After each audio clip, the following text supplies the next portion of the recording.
तो चलिए साथियों, मैं आपका अपना अमित सामंत एक बार फिर से आप सभी का हार्दिक स्वागत करता हूं आपके अपने YouTube चैनल पर जिसका नाम है उत्तराखंड वाला। साथियों, जैसा कि हमारी हिंदी सीरीज में अध्याय संख्या 3 चल रहा है आपका शब्द, ठीक है। और हमने जो लास्ट वीडियो आया था शब्द का, उसमें शब्द के प्रकार यानी कि भेद देखे थे। हमने शब्द को पिछली वीडियो की अगर बात करें तो उत्पत्ति या शोध के आधार पर बांटा था 4 भागों में, ठीक है, जिसमें आपका तत्सम शब्द था, तद्भव शब्द था, इसके अलावा देशज शब्द था, विदेशज शब्द था, और एक और हमने क्या देखा था आपका शंकर, ठीक है।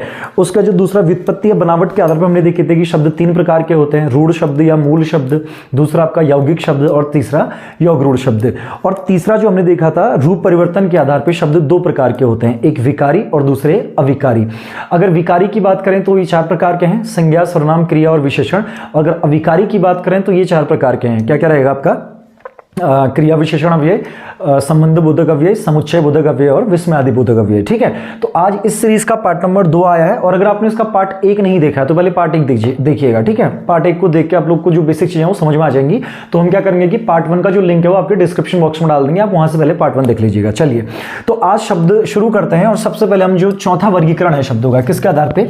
अर्थ के आधार पर इस पर बात करते हैं, ठीक है। तो आप लोगों ने कॉपी के बीच में हिंट डाल लेना है, अर्थ के आधार पर शब्दों के भेद, अर्थ के आधार पर शब्दों के भेद, अर्थ के आधार पर शब्दों के भेद।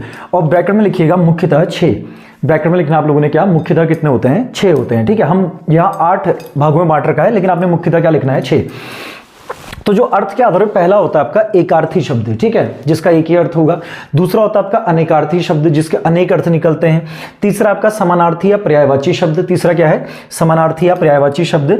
चौथा है आपका विपरीतार्थी या आपका विलोम शब्द, विपरीतार्थी या आपका विलोम शब्द। पांचवा है शब्द समूह या वाक्यांश हेतु एक शब्द, जैसे हम बोलते हैं ना, जिसे देखा ना जा सके, अदृश्य है, ठीक है, तो वही आपका शब्द समूह या वाक्यांश हेतु एक शब्द। छठा है युग्म शब्द या फिर समान उच्चरित शब्द, युग्म शब्द या समान उच्चरित शब्द। सातवां आपका समान प्रतीत होने वाले भिन्नार्थक शब्द, सातवां क्या है? समान प्रतीत होने वाले भिन्नार्थक शब्द। और आठवां आपका समूहवाचक शब्द, आठवां क्या है? समूहवाचक शब्द, ठीक है। अब इनमें वो 6 अगर हम बात करें कि मुख्यतः 6 कौन कौन से होते हैं, तो पहला आपका क्या रहेगा? एकार्थी, इसको टिक कीजिएगा, ठीक है। दूसरा आपका अनेकार्थी रहेगा, इसको टिक कीजिएगा। तीसरा समानार्थी या पर्यायवाची रहेगा, इसको टिक कीजिएगा। चौथा आपका विपरीतार्थी या विलोम रहेगा, इसको टिक कीजिएगा। पांचवा आपका रहेगा शब्द समूह या वाक्यांश के लिए एक शब्द, इसको टिक कीजिएगा। और छठा आपका रहेगा समान प्रतीत होने वाले भिन्नार्थक शब्द। तो अगर अर्थ के आधार पर देखा जाए शब्दों को, तो ये 6 मुख्य प्रकार हैं। वैसे तो हमने यहाँ लिखा ना मुख्यतः 6 प्रकार, वैसे तो 8 प्रकार का होता है, लेकिन मुख्यतः आपके कितने होते हैं? 6 प्रकार। अब इसको ऐसे फ्लो चार्ट में नोट कर लीजिएगा। आप लोग इतना नोट कीजिए, फिर हम लोग आगे बढ़ते हैं। चलिए, इतना नोट कर लीजिए एक बार।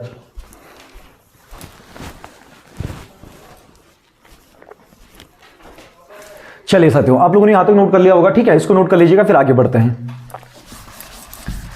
और कुछ लोग बोल रहे थे कि सर संडे को जो लाइव क्लास आने वाली थी वो आ नहीं पाई। एक्चुअली क्या वाकई लाइट नहीं थी हमारे यहाँ, ठीक है। संडे सुबह से लेके सुबह 5:30-6 बजे से लेके आपका रात को 7 बजे तक लाइट नहीं थी, तो फिर उस चक्कर में वीडियो बन नहीं पाई, तो इसलिए वीडियो आ नहीं पाई। जो नेक्स्ट संडे है उस दिन हम लोग लाइव क्लास करेंगे, ठीक है। जो उत्तराखंड पुलिस और फॉरेस्ट गार्ड का जो आप लोगों का एग्जाम है, उस पर जो कुछ प्रमुख टॉपिक है, मुख्य टॉपिक, उस पर चर्चा की जाएगी, ठीक। चलिए, इतना होने के बाद अब हम लोगों ने बारी बारी शब्द पढ़ना है, ठीक है। क्या पढ़ना है आपका? शब्द। और सबसे पहले हम क्या देखेंगे? रूप परिवर्तन या विकार के आधार पर शब्द कितने प्रकार के होते हैं, ठीक है।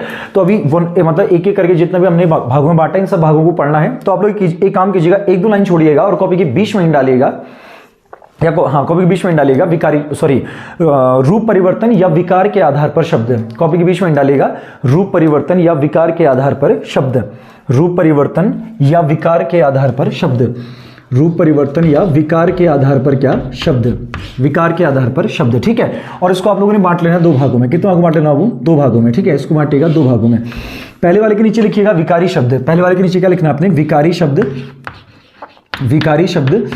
और दूसरे वाले के नीचे लिखना उस साइड आपको क्या? अविकारी शब्द। वहां क्या लिखना? वो अविकारी शब्द। इसको लिखिएगा अविकारी शब्द, इसको लिखिएगा अविकारी शब्द। अब देखिए, पहले समझते ये है कि विकारी शब्द अविकारी शब्द क्या होता है, पहले समझते हैं कि इस पर थोड़ा सा चर्चा कर लेते हैं। देखिए, हिंदी के अंदर वे शब्द, ठीक है, मतलब हिंदी में अगर हम किसी भी शब्द की स्थिति को देखते हैं तो उसको निर्धारित करने वाले 4 तत्व हैं, यानी कि 4 एलिमेंट हैं, ठीक है। एक आपका क्या है? काल, ठीक है। दूसरा आपका क्या है? लिंग। तीसरा क्या है आपका? वचन। और चौथा है आपका कारक। चौथा क्या है? कारक।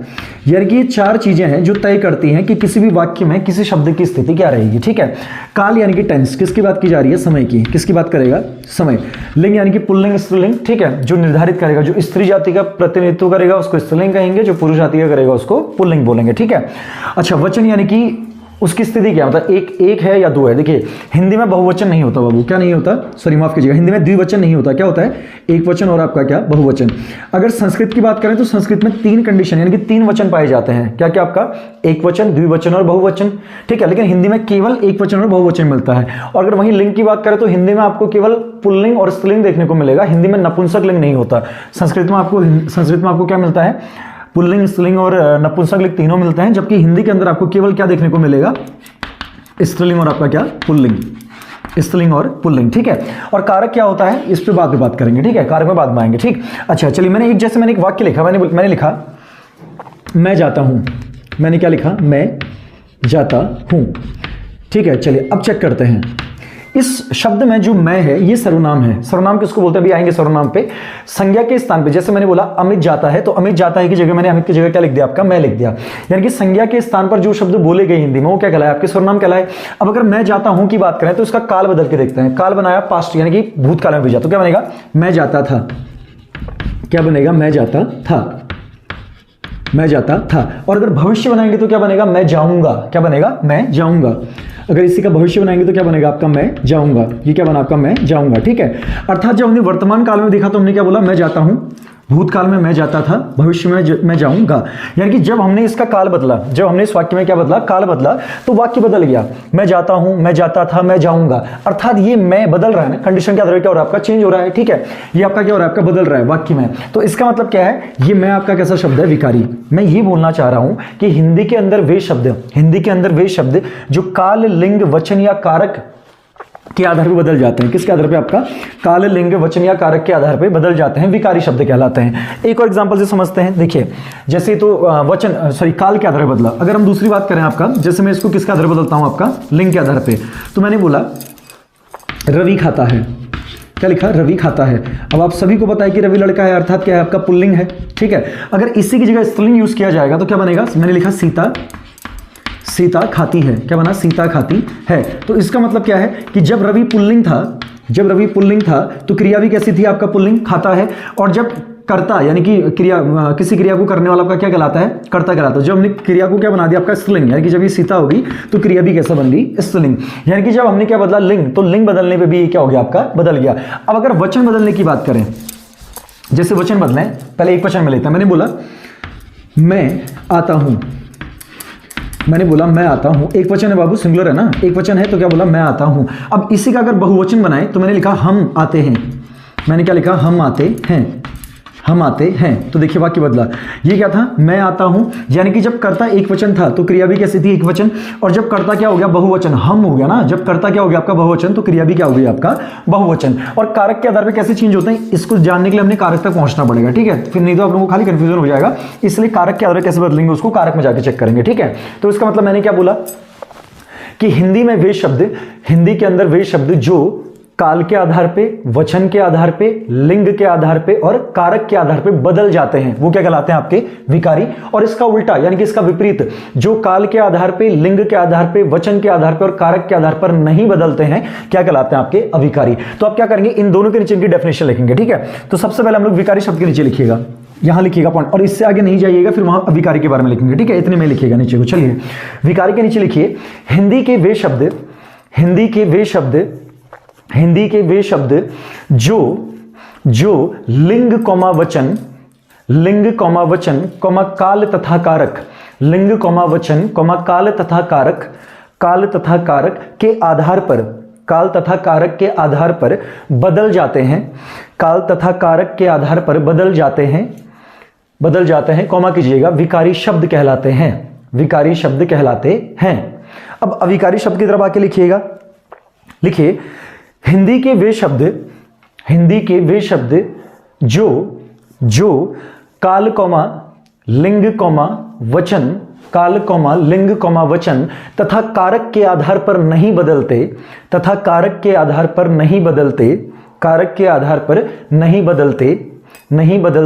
क्या कहलाते हैं, अविकारी शब्द कहलाते हैं। अविकारी शब्द कहलाते हैं। देखिए जैसे मैंने लिखा बस फटाफट चलती है, क्या लिखा? बस फटाफट चलती है, बस फटाफट चलती है, वर्तमान काल में है। अगर इसका भविष्य बनाएंगे तो क्या, सॉरी भूत बनाएंगे तो क्या? बस फटाफट चली, फटाफट चली या चलती थी, जो भी है, ठीक है। फिर अगर इसका क्या बनाएंगे आपका भविष्य, तो बस फटाफट चलेगी, बस फटाफट चलेगी। इसका मतलब क्या है कि तीनों ही स्थितियों में ये जो फटाफट रहा ये नहीं बदला बाबू, ठीक है। वर्तमान काल में फटाफट, भूतकाल में फटाफट, भविष्य काल में फटाफट, चेंज नहीं हुआ। जैसे मैंने बोला गीता फटाफट आती है, लिंग बदलिए, रवि फटाफट आता है, फटाफट चेंज नहीं हुआ, ठीक है। जैसे फटाफट चलती है, फटाफट चली, चलती थी या फटाफट चलेगी, ठीक है, तो ये चेंज नहीं हुआ। इसका मतलब क्या है? जैसे मैं फटाफट चलता हूं, वे फटाफट चलते हैं, जब वचन बदल दिया गया। तो हिंदी के वे शब्द जो काल, कारक, लिंग और वचन के आधार पर नहीं बदलेंगे वो क्या कहलाएंगे? आपके अविकारी शब्द, ठीक है। चलिए अभी एक दो लाइन छोड़िएगा और एक दो लाइन छोड़ के कॉपी की साइड में हिंड डालिए बाबू, एक दो लाइन ड्रॉप कीजिए और कॉपी की साइड में हिंड डालिएगा विकारी शब्द।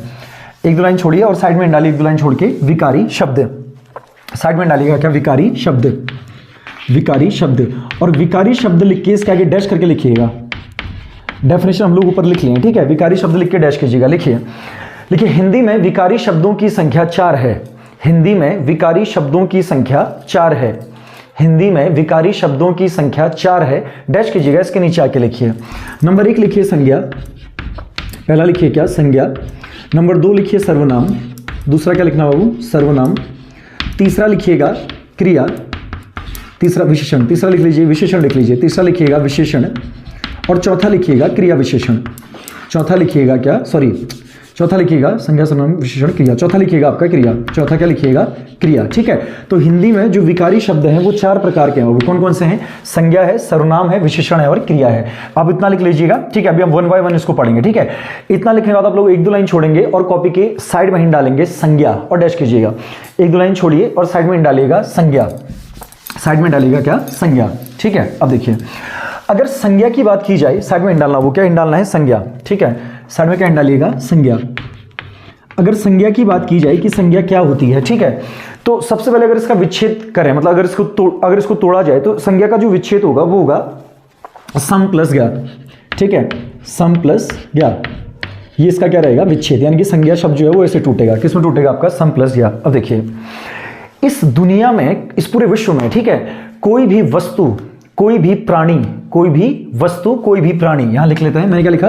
कोई भी वस्तु, ठीक है, कोई भी क्या आपका प्राणी, कोई भी स्थान, कोई भी स्थान या कोई भी फीलिंग, यानी कि आपका क्या कहेंगे? फीलिंग, हाव भाव के लिए जैसे हम बोलते हैं भाव, यानी कि कोई भी आपका क्या? भाव, यानी कि इस पूरे विश्व में कोई भी भाव है, कोई भी वस्तु है, कोई भी प्राणी है, कोई भी स्थान है जिसका कोई नाम है, जिसका क्या है? कोई नाम, ठीक है। कोई भी स्थान हो, प्राणी हो, वस्तु हो, भाव हो, तो जिसका भी कोई नाम होगा उसी नाम को संज्ञा कहा जाता है। अर्थात संज्ञा क्या है? संज्ञा नाम है। इस दुनिया में जो भी चीजें हैं जिनका अपना कोई नाम है उनको क्या बोलेंगे? आपका संज्ञा। तो संज्ञा क्या? डैश करके, मतलब ये लिखिएगा सम प्लस ज्ञा, फिर इसके नीचे आके लिखिए, लिखिए, लिखिए संसार में प्रत्येक ज्ञात वस्तु, संसार में प्रत्येक ज्ञात वस्तु, प्रत्येक ज्ञात वस्तु कौमा प्राणी, कौमा प्राणी, संसार में प्रत्येक ज्ञात वस्तु कौमा प्राणी, प्राणी कौमा स्थान, कौमा स्थान, स्थान तथा भाव का नाम, तथा भाव का नाम संज्ञा है, तथा भाव का नाम ही संज्ञा है, ठीक है। क्लियर हो गया इतना? मतलब अगर किसी का भी कोई नाम है तो उसका मतलब ही संज्ञा है, नाम का मतलब ही क्या है बाबू? संज्ञा है। इतना क्लियर? अब देखिए अगर संज्ञा की, जैसे हम इसके कुछ एग्जांपल ले लें, जैसे मैंने क्या बोल लिया? मैंने बोला मनुष्य, एग्जांपल कुछ ले लेते हैं। मनुष्य एक जाति का नाम है ना, हम मनुष्य बोलते हैं तो मनुष्य किसी के लिए, नाम के लिए तो यूज किया जाता है मनुष्य। जैसे मैंने लिखा बरेली, बरेली, जैसे मैंने लिखा राम, मैंने क्या लिखा? राम। मैंने लिखा गंगा, क्या लिखा? गंगा। इसके अलावा मैंने लिखा खुशी, खुशी, भाव है ना, महसूस कर सकते हैं, खुशी। इसके अलावा कुछ और ले लीजिए, एक और ले लेते हैं, जैसे मैंने लिख लिया आपका महाभारत, एक पुस्तक का नाम क्या लिख लिया आपका? महाभारत, ठीक है, आदि एटसेट्रा। तो ये सभी आपकी क्या है? संज्ञा, क्योंकि इन सभी का कुछ ना कुछ नाम है, तो जिसका नाम है वो संज्ञा है। तो संज्ञा बस इतना, क्या? जिसके पास नाम है वो संज्ञा है, यानी कि नाम ही संज्ञा है। तो ये एग्जांपल आप लोग लिख लीजिए, मनुष्य, बरेली, राम, गंगा, खुशी, महाभारत आदि, ठीक है। चलिए अब अगर संज्ञा के प्रकारों की बात की जाए, संज्ञा के प्रकारों की अगर बात की जाए तो संज्ञा के 3 प्रकार होते हैं। वो कितने प्रकार होते हैं? 3 प्रकार। देखिए संज्ञा के प्रकार, कॉपी के बीच में डालिएगा इसके बाद संज्ञा के प्रकार, फिर हम 1 बाय 1 सबको पढ़ेंगे। संज्ञा के प्रकार, ठीक है, और इसके ब्रैकेट में लिखिएगा मुख्यतः 3, मुख्यतः 3। कभी एग्जाम में पूछता है कि संज्ञा के कितने प्रकार हैं, तो आप लोग वहां 3 ही करके आएंगे, ठीक है, क्योंकि एनसीईआरटी में संज्ञा के जो मुख्य प्रकार हैं वो 3 ही माने गए हैं, ठीक है। अब ये 3 होते कौन कौन से हैं? अगर हम संज्ञा के 3 प्रकारों की बात करें, अगर हम संज्ञा के 3 प्रकारों की बात करें तो ये 3 कौन कौन से होते हैं? सबसे पहले आपका आता है व्यक्तिवाचक संज्ञा। क्या आता है? पहला क्या आता है आपका? व्यक्तिवाचक संज्ञा।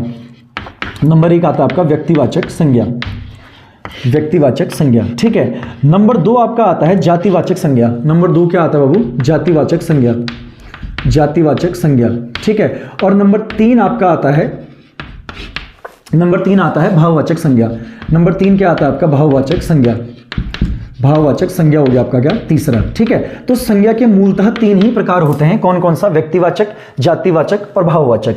लेकिन कई लोगों ने, आप में से कई लोगों ने सुना होगा, एक समूहवाचक संज्ञा बोलते हैं, एक द्रव्यवाचक संज्ञा बोलते हैं।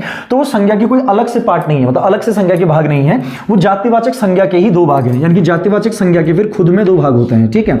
ये तो संज्ञा के 3 भाग हो गए। संज्ञा के कितने भाग हो गए आपके? 3 भाग। फिर इसके बाद जातिवाचक संज्ञा के 2 हिस्से और आते हैं, ठीक है। हम इसको अ बोल लेते हैं, इसको आपका क्या बोल लेते हैं? ब, ठीक है। तो जो जातिवाचक संज्ञा का पहला भाग है इसको बोलते हैं समूहवाचक संज्ञा। क्या बोलते हैं आपका? समूहवाचक संज्ञा, समूहवाचक संज्ञा। और दूसरा जो है इसको बोलते हैं द्रव्यवाचक संज्ञा। इसको क्या बोलते हैं आपका? द्रव्यवाचक संज्ञा। पहला कहलाएगा आपका क्या? समूहवाचक संज्ञा, और दूसरा क्या कहलाएगा आपका? द्रव्यवाचक संज्ञा। दूसरा कहलाएगा आपका द्रव्यवाचक संज्ञा। तो संज्ञा के मुख्यतः 3 प्रकार, व्यक्तिवाचक, जातिवाचक, भाववाचक, और इसके बाद जातिवाचक के 2 प्रकार, समूहवाचक और कौन सा आपका? द्रव्यवाचक। इतना आप लोग नोट कीजिएगा। चलिए इतना जल्दी से नोट कर लीजिए।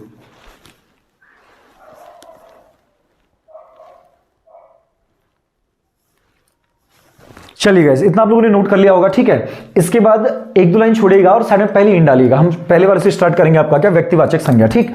साइड में इन डालिएगा आपका क्या? व्यक्तिवाचक संज्ञा। तो गाइस आज के लिए वीडियो को इतना ही रखते हैं, ठीक है। कल से हम हमारा जो प्रॉपर है संज्ञा, सर्वनाम, क्रिया, विशेषण, ये शुरू हो जाएगा आपका, और संज्ञा हम कल से ही स्टार्ट करेंगे। जो पहला टाइप आपका संज्ञा का क्या है? व्यक्तिवाचक संज्ञा। तो अंत में यही कि अगर आपको वीडियोस वगैरह पसंद आ रही हैं तो कृपया करके इसको अपने दोस्तों के साथ शेयर कीजिए, चैनल को लाइक, शेयर और सब्सक्राइब कीजिए, ठीक है। और कोई भी क्वेरी अगर आपका रहता है तो कमेंट बॉक्स में उसको छोड़ दीजिएगा, ठीक है। हम जितना हमसे हो पाएगा आपकी मदद करने का हम उतना प्रयास करेंगे। आप लोगों का बहुत बहुत धन्यवाद। मैं अमित सावंत आप सभी को प्रणाम करता हूं। धन्यवाद।